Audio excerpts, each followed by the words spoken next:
네, 오늘의 첫 코너 프레스룸이 간다입니다. 오늘은 어떤 기자가 누굴 만나고 왔는지 화면으로 먼저 만나보시죠.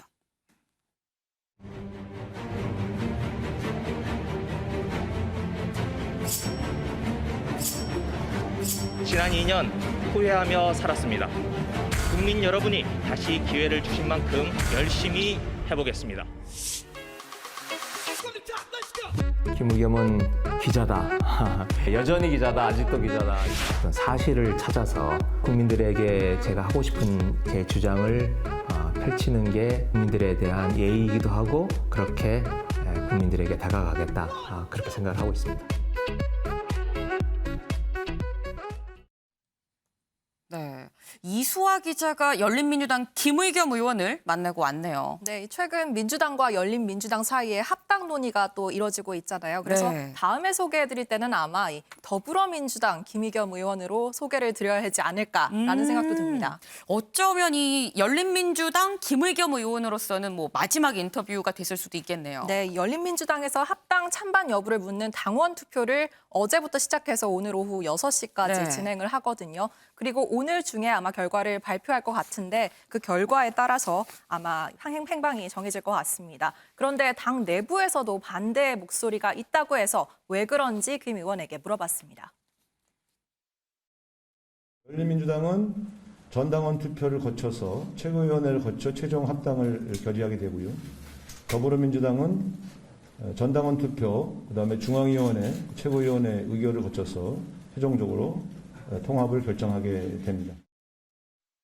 이 합당이 대선 승리에 도움이 되느냐 안 되느냐는 사실 사람마다 조금씩 견해가 달라요. 그런데 주인공인 이재명 후보가 이게 승리에 도움이 된다, 합당이 나에게 필요하다라고 요청을 했기 때문에 그 후보의 판단, 결심, 이걸 존중하는 차원에서 열린민주당 지도부는 합당을 하기로 그렇게 결심을 한 겁니다.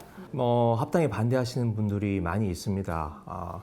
지금 열린민주당이 매운민주당을 자처를 했잖아요. 네. 그래서 그 매운맛을 잃어버릴까 걱정하시는 분들이 있고요. 너무 쉽게 받았다. 그래서 믿기가 어렵다라고 하면서 손혜원 의원님은 반대를 하셨고, 부결이 되면 저희들도 책임을 지고 당 지도부 일선에서 물러나야 되지 않나 이렇게 생각을 합니다.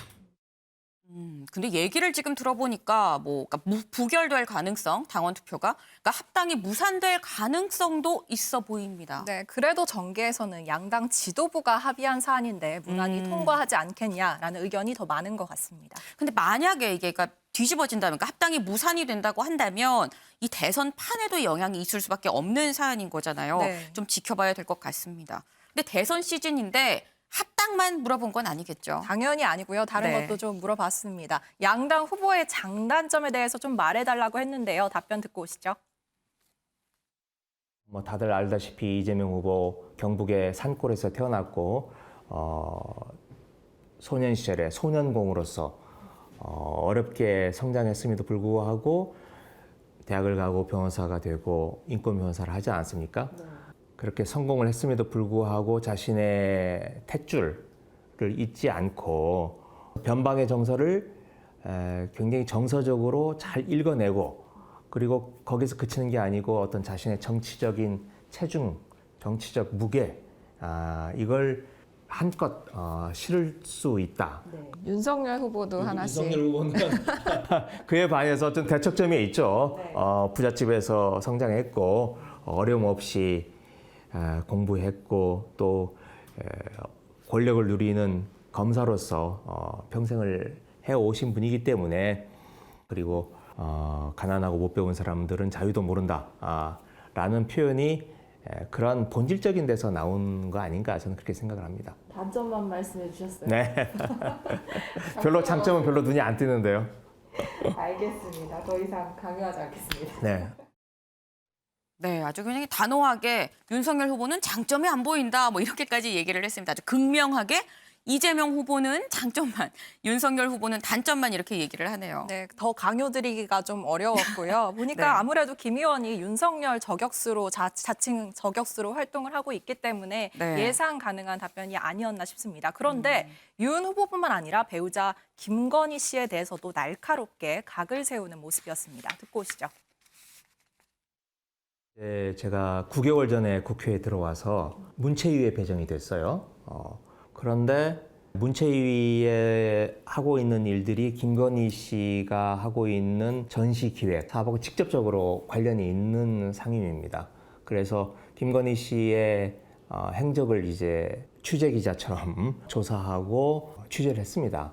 이제 김건희 씨의 제가 말투가 위험하다라고 이렇게 말을 한 적이 있는데 얼마 전에 박영선 장관이 전 장관께서 어느 라디오 프로그램에 나와서 김건희의 사과에 대해서 연기를 하는 거다. 굉장히 얌전하게 나왔는데 실제로는 그렇지 않다. 그런 취지로 이야기를 하셨어요. 제가 알기로 아마 박영선 전 장관이 김건희 씨를 가장 많이 만난 분이에요. 평소 김건희 씨의 모습을 잘 알고 있는데 그 모습과 상당히 거리감이 있는 모습을 그날 사과하는 모습에서 보여진 거죠. 실수가 아니죠. 의도인 거고요. 그리고 몇 가지 중요한 사실들을 아예 이야기를 안 했어요. 침묵하고 몇 가지 문제에 대해서는 그나마도 그냥 뭐 실수, 잘못 이런 정도로만 넘어가서 그건 정말 눈 가리고 아웅이라고 생각을 합니다. 네, 지금 발언들을 보니까 아마 민주당하고 합당이 되게 되면 민주당 안에서 뭐 윤석열 후보, 김건희 씨에 대해서 어떤 저격수 역할을 톡톡히 하지 않을까 싶은데 근데 사실 아마 대부분의 분들은 김의겸 의원 하면은 전 청와대 대변인 흑석동을 많이 떠올리지 않을까 싶기도 해요. 맞습니다. 이 부동산 투기 의혹에 대해서 최근에 검찰로부터 법원으로부터 또 불기소 처분을 받고 크리스마스 선물이다라는 얘기를 하기도 했거든요. 그래서 이 부분도 좀 물어봤습니다. 지난 2년 후회하며 살았습니다. 오명을 씻어보려고 몸부림을 쳐봤습니다. 집을 팔고 세금을 내고 남은 돈 3억 7천만 원을 한국장학재단에 기부도 해봤습니다. 정작 흑석동 상가 투기 의혹 부분 무혐의 처분이 결국 났더라고요. 그래서 크리스마스 선물 받은 것 같다라고 표현하시기도 했는데 좀 불기소 예상하셨는지 궁금합니다. 크리스마스 선물이라고 표현을 했지만 참 씁쓸하죠. 저로서는 2년 전인 2019년 12월이에요. 그때 검찰이 다 조사를 끝낸 거예요. 마지막 당사자인 저까지. 그런데 검찰이 그동안 그냥 그걸 캐비넷에 넣어놓고 아무런 결정을 하지 않고 있었던 거예요. 물론 뭐 이런 억울함을 제가 좀 이렇게 풀어놓고 싶은 마음이 있습니다만은, 제가 청와대 대변인이라고 하는 자리에 있으면서 제가 경솔하게 대출을 받아서 집을 샀던 점, 그리고 그로 인해서 국민들에게 마음을 아프게 한 점, 이런 문제점에 대해서는 제가 여전히 사과를 드리고 죄송스럽게 생각을 하고 있습니다. 내가 내 스스로 뭐 크리스마스 선물이라고 얘기는 했지만 참 그게 좀 씁쓸하다라는 말이 좀 기억에 남긴 합니다. 근데 제가 이 앞서 얘기를 하면서 김의겸 의원 하면 아마도 이 흑석동이 많이 생각이 날 거다라고 얘기를 하긴 했습니다만 김의겸 의원 본인을 뭐라고 정의할지도 좀 궁금합니다. 네, 그래서 저희 프레스룸이 간다 공통 질문이죠. 이 김의겸은 땡땡땡이다에 대한 답변을 좀 여쭤봤는데 거기에 대해서 저희 프레스룸에 아주 잘 어울리는 답변을 해줬습니다. 뭐라고 했는지 듣고 오시죠. 김의겸은 기자다. 이런 아직도 정의를, 기자로. 여전히 기자다. 아직도 기자다. 이건데요. 제가 한 27, 8년 동안 기자 생활을 했고 그러다가 갑자기 뭐 청와대 대변인도 하고 또 이제 국회의원도 하고 그러고 있는데 여전히 이제 위치는 변동됐지만 여전히 일을 해나가는 방식은 제가 27, 8년 동안 했던 기자 생활의 연장선에서 취재하고 자료 찾고 하는 그 방식 그대로 일을 하고 있다고 해요.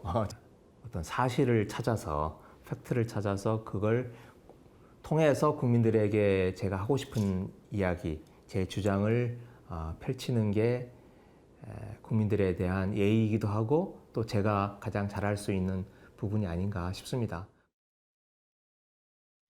네. 김의겸은 기자다. 예, 참 같은 기자 후배 입장에선 좀 묵직한 말이기도 합니다. 이 많은 생각이 드는데 이수아 기자 수고했습니다.